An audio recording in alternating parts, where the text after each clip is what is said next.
প্রিয় ভিউয়ার্স, আসসালামু আলাইকুম। আমি এই মুহূর্তে অবস্থান করছি একটি ভাইরাল পদ্মবিলে। খুব দূর থেকে এসেছিলাম, অর্থাৎ পীরগঞ্জ থেকে এসেছিলাম গাইবান্ধা জেলায়।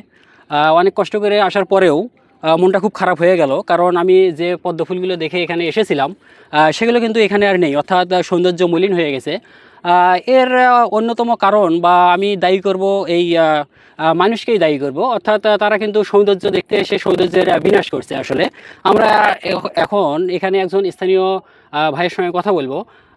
আসলে এই বিলটা কিভাবে এই সৌন্দর্যটা নষ্ট হয়ে যাচ্ছে প্রতিনিয়ত, তিনি এ সম্পর্কে আমাদের বলবেন। এবং সেই সাথে আপনারা যারা এখানে আরও আসার আগ্রহী আছেন, সঠিক লোকেশনটা তার কাছ থেকেই জেনে নেবেন। প্রিয় ভিউয়ার্স, আমরা এখানে একজন ভাইকে দেখতে পাচ্ছি, তিনি আসলে অনেকগুলো কলি সংগ্রহ করেছেন, পদ্ম ফুলের কলি। আমরা এই ভাইয়ের কাছ থেকে জানতে চাইবো যে আসলে এগুলো তো পরিবেশের একটা উপাদান, পরিবেশকে অনেক সুন্দর করেছে, আপনি এই কলিগুলো আসলে কেন তুললেন? এগুলো আমি পূজা করবেন, আচ্ছা। অর্থাৎ সনাতন ধর্মের পূজার উপকরণ হিসেবেও এই পদ্মফুল ব্যবহার হয়। শুধু আপনি না, এখানে আরও অনেকেই বেড়াতে আসেন, বিশেষ করে মধ্যবয়সী ছেলে এবং মেয়ে, তারা গণহারে এখানে ফুল তুলে নিয়ে যাচ্ছে, যা পরিবেশকে বিনষ্ট করছে। এই ক্ষেত্রে আপনারা স্থানীয়রা কি ভূমিকা পালন করতেছেন? মানা করতেছে তো, মানা তো শুনতেছে না।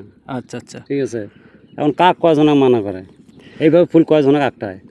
আচ্ছা, আমি আপনাদেরকে শুধু এটুকুই রিকোয়েস্ট করব, বাইরে থেকে যারা আসবেন, অনেক দূর দূরান্ত থেকে আসে, বিশেষ করে আমি অনেক দূর থেকে এসেছি, অনেকটা সৌন্দর্য দেখার জন্যই এসেছিলাম। আর এসে দেখি আসলে বিলের প্রকৃত সৌন্দর্যটা আসলে নেই। আপনারা অন্তত যারা আসবে তাদেরকে ফুল ছিঁড়তে দেবেন না, কিংবা ফুলের কলি ছিঁড়তে দেবেন না। তাতে করে পরিবেশের ভারসাম্যটা বজায় থাকবে এবং পরিবেশটা অনেক সুন্দর থাকবে। বাইরে থেকে যারা দেখতে আসবে তারা প্রকৃত সৌন্দর্যটা উপভোগ করতে পারবে। এই ক্ষেত্রে আসলে আপনারা কি আসলে সচেষ্ট ভূমিকা পালন করবেন আগামী দিন থেকে? অবশ্যই। ঠিক আছে ভাইয়া, আপনাকে অসংখ্য ধন্যবাদ। প্রিয় ভিউয়ার্স, আমাদের সামনে এখানে স্থানীয় একজন ভাই আছেন, এই পদ্মবিলের পাশেই তার বাড়ি। আমরা তার কাছে জানবো আসলে এই পদ্মবিলের সৌন্দর্য প্রতিনিয়তই কীভাবে মেলান হয়ে যাচ্ছে, এর সঠিক কারণ বা বিস্তারিত কারণটা আমরা তার কাছ থেকে জানবো। আচ্ছা ভাইয়া, আপনি তো এখানকার স্থানীয় নাকি? জি ভাই। আচ্ছা, আপনি এর আগে কয়েকদিন আগে আমি দেখেছিলাম যে নেটে এই পদ্মবিলের সুন্দর একটা ভিডিও ছড়িয়ে পড়েছিল, অনেকেই এখানে এসেছিল, কিন্তু সেই জায়গা থেকেই আমার এখানে আসা, এসে দেখি যে আসলে প্রকৃত যে সৌন্দর্য সেটা আসলে নেই। এর পিছনে কারণটা কি আসলে? আসলে ভাইয়া, এখানে মানুষ অনেক দূর দূরান্ত থেকে, এটা ভাইরাল হয়েছে, অনেক দূর দূরান্ত থেকে এখানে মানুষ আসে দেখার জন্য, ভিউ দেখার জন্য। তো ভিউ দেখার জন্য এসে তো এই ভিউটা তুলে নিয়ে যা, ফুলটা তুলে নিয়ে যা, এই প্রকৃতির একটা সমালোচনা করতেছে, আর মানুষ এসে আর এই সৌন্দর্যটা পাচ্ছে না। আচ্ছা ভাই, এই যে পদ্মবিলের লোকেশনটা, সঠিক লোকেশনটা কি আসলে আপনি আমাদের একটু বলবেন? কারণ অনেকেই আসলে আসতে চাচ্ছিল, সঠিক লোকেশন। এইটা লোকেশন হচ্ছে গাইবান্ধা জেলা, পলাশবাড়ি থানা, 8 নং মনোহরপুর, 3 নং ওয়ার্ড, খামার মাহমুদপুর, আজরার বিল নামে পরিচিত। আচ্ছা ভাইয়া, এই যে প্রতিনিয়তই মানুষ কলি তুলছে, ফুল তুলছে, স্থানীয়রা আপনারা কি ভূমিকা পালন করতেছেন এই পরিবেশের সৌন্দর্য রক্ষার জন্য? আমরা ভবিষ্যতে কি ভূমিকা পালন করবেন আগামী দিন থেকে? আমরা এখানে আজকে থেকেই আসলাম, আজকে থেকেই আমরা ফুল তোলা নিষেধ করে দিছি। আর আপনারা যারা আসবেন, এখানে ফুল তোলা একদমই নিষেধ, আর ফুল তুললে আর বিনিময়ে কিছু না কিছু জরিমানা দিতে হবে, আর শাস্তির ব্যবস্থা অবশ্যই আছে।